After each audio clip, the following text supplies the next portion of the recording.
Dakta Radio Bijak Berinformasi Cerdas Berinteraksi. Rekan Dakta, Anda masih mendengarkan Dakta Sore yang akan menemani Anda hingga menjelang pukul 20 waktu Indonesia Barat. Kami juga nantikan informasi dari Anda melalui telepon di 8816363 atau SMS dan WhatsApp 081511107107. Rekan Dakta, Kabupaten Bekasi merupakan wilayah industri terbesar se-Asia Tenggara, sehingga dibutuhkan peran serta warga lokal untuk bisa berkontribusi yang nantinya diharapkan dapat berimbas dalam mensejahterakan masyarakat Kabupaten Bekasi.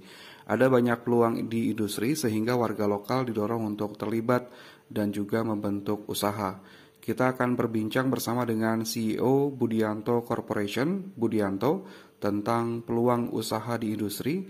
Perbincangan ini juga berlangsung secara offline. Dakta Radio, bijak dan cerdas.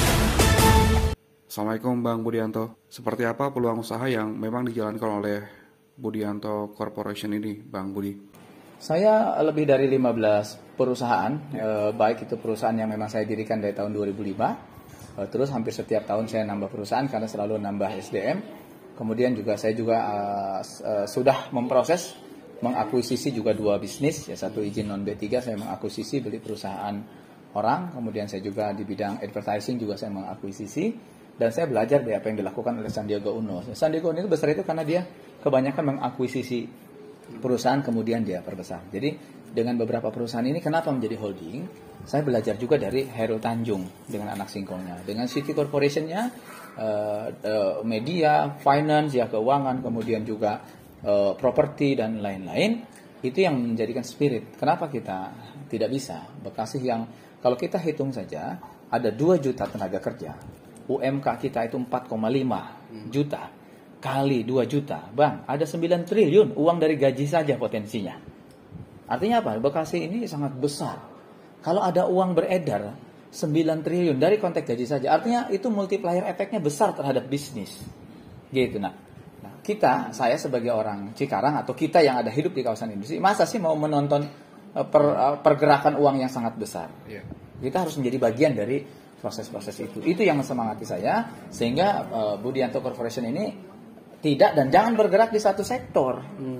Karena semua sektor di Bekasi ini akan tumbuh gitu. Apalagi pendekatan industri di Bekasi ini masih growing up. Yeah. Growing up, abang lihat. Delta Mas, 3.500 hektar. Baru berapa hektar yang dibangun?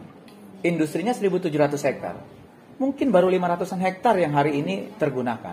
Kitik kita 205 hektar. Hari ini ada penambahan lagi 300 hektar. Gitu. Dan itu pasti pengusaha-pengusaha khususnya dari Cina ya. Kemudian kita lihat juga Lipo. Sudah Delta Silicon 8. Yang awalnya Lipo hanya Cibatu Cicau. Sekarang sudah bergeser ke Serang Baru, ke Cilangkara, ke Sukasari. Itu terus melakukan ekspansi. Abang lihat juga misalnya bicara MM 2100. Dia 1.700 hektar dengan Bekasi Fajar Industrial Estate-nya.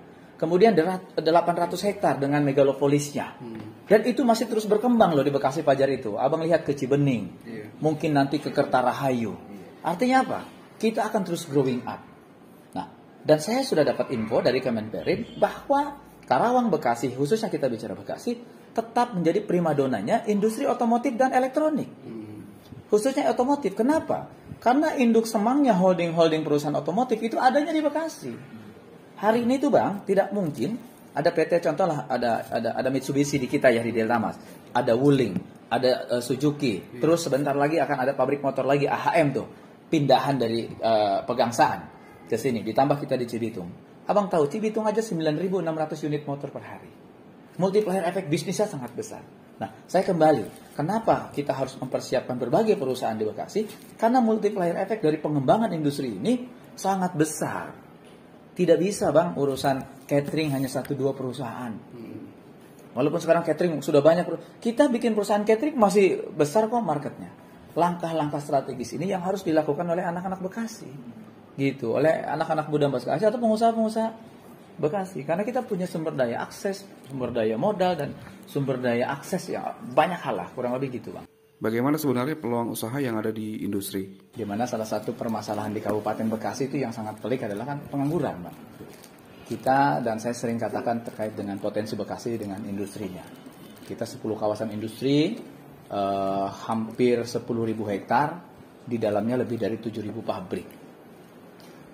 Secara logika, mungkin kurang lebih antara 1,5 sampai 2 miliar, 2 juta tenaga kerja yang ada di Kabupaten Bekasi. Tetapi faktanya, berdasarkan data yang saya dapat info dari baik Dinas Pendidikan maupun juga Disnaker, itu hampir 70.000 pengangguran. Itu yang menjadi spirit saya agar agar ikut bagian menyelesaikan masalah itu. Sehingga konsepsi saya dari dulu selain jadi politisi adalah bonus, tetapi yang paling utama saya adalah ingin jadi pengusaha. Pengusaha itu adalah walaupun satu orang pengusaha itu dampaknya ribuan. Saya dengan karyawan lebih dari 1.000 itu mungkin bisa berdampak terhadap 3.000 sampai 4.000 perut nih Bang. Setiap bulan terselamatkanlah wasilah perusahaan melalui Budianto Corporation. Di mana Budianto Corporation ini memang konsepsinya korporasi. Jadi holding company dengan beberapa perusahaan dengan berbagai jenis kegiatan usaha. Dan ini adalah bagian dari kontribusi saya kepada bangsa ini untuk menyiapkan sistem agar orang-orang lokal seperti saya bukan lagi jadi penonton, tapi bagian dari subsistem bagaimana tumbuh berkembangnya Bekasi sebagai kota industri terbesar di Asia Tenggara dan juga di Indonesia. Kurang lebih itu, Pak. Terkait dengan segmentasi industri, apa yang memang bisa digarap oleh warga lokal? Ya, kalau Abang analisa, saya mungkin sambil info. Dalam konteks bisnis ini ada 3 segmentasi yang sangat luar biasa. Pertama di input. Input itu sebetulnya bisnis yang sangat utama, yaitu bahan baku. Kita jujur local company ini tidak punya kemampuan untuk menyiapkan bahan baku. Karena masalah akses dan kemampuan juga sumber daya yang ada. Contoh misalnya perusahaan Jepang banyak termasuk otomotif. Itu bahan bakunya kebanyakan dari Jepang, Bang. Import. Selain memang bahan baku dari Jepang import, kedua ini holding mereka. Ketika mendirikan perusahaan di sini sebetulnya ini memang pengembangan dari perusahaan dari usaha-usaha dia di negara lain. Nah, dan bahan baku ini sangat besar. Yang kedua adalah diproses. Diproses itu bisnis apa yang paling besar? Bang, tenaga kerja. Gitu, tenaga kerja yang paling besar. Mattel yang hampir 12.000 karyawannya. Epson 14.000 karyawannya, Bang. Gitu. Kalau 14.000 kita hitung 10.000 saja kali 5 juta. Sudah hampir 500 miliar. Gitu. Artinya besar tuh. Yang ketiga, di output. Bisnis apa yang besar? Limbah, Bang. Limbah. Nah, saya menganalisa itu. Sebisa mungkin perusahaan saya berkembang itu satu harus concern di bidang penyediaan bahan baku. Yang kedua, penyediaan tenaga kerja. Dan yang ketiga adalah limbah industri. Saya baru di 2 ini. Tenaga kerja saya walaupun baru 1.000, tetapi kan visinya sudah besar. Yang kedua, di limbah, saya udah pegang beberapa perusahaan besar lah. Gitu. Nah, tinggal satu lagi bahan baku. Nah, sebisa mungkin ini jangan Budianto saja. Harus banyak juga orang-orang yang bisa mungkin ada hal baik di saya diduplikasi. Terkait dengan iklim usaha industri, keberadaan ormas kan juga seringkali memang menjadi persoalan. Bagaimana menyikapi hal ini sebagai seorang pengusaha dan juga anggota DPRD Kabupaten Bekasi? Jadi kerjasama perusahaan ini satu hal yang paling prinsip adalah hal humanisme ya. Kita ini punya pengalaman, saya termasuk di limbah. Ketika terjadi konflik ini, kadangkala pengusaha ini kalau kurang-kurang cerdasnya manuver, itu menjadikan perusahaan mitra ini menjadi medan peperangan. Ini yang tidak boleh terjadi. Ini yang saya sampaikan kemarin waktu kumpul perusahaan-perusahaan dengan LH. Pastikan kalau ada apa-apa, kalau bicara pengamanan, keamanan, koordinasi perusahaan dengan kepolisian. Karena itu kewenangannya. Bukan juga tukang limbah bagian mengamankan itu. Karena kalau bahasanya kami tukang limbah tanggung jawab keamanan, itu akan ada orang yang tersinggung. Dan itu salah. Gitu. Nah, jadi dalam konteks itu, Bang, karena ini perusahaan adalah perusahaan-perusahaan multinasional atau internasional bahasa kita, tidak bisa mereka ada perusahaan-perusahaan multinasional atau internasional pakai gaya-gaya lokal. Artinya apa? Orang-orang Bekasi kalau mau nyari duit, pengen usaha, apalagi duitnya banyak, harus memiliki badan hukum usaha. Karena hubungannya business to business, company to company. Tidak bisa Budianto dengan Hankook, Budianto dengan Honda, Budianto dengan Suzuki, tidak bisa. Tapi harus badan hukum dengan badan hukum. Bang Budianto, terima kasih sudah berbincang bersama dengan Dakta. Wassalamualaikum warahmatullahi wabarakatuh. Dakta Radio, bijak dan cerdas. Rekan Dakta, itu tadi perbincangan kami dengan CEO Budianto Corporation sekaligus anggota DPRD Kabupaten Bekasi Budianto.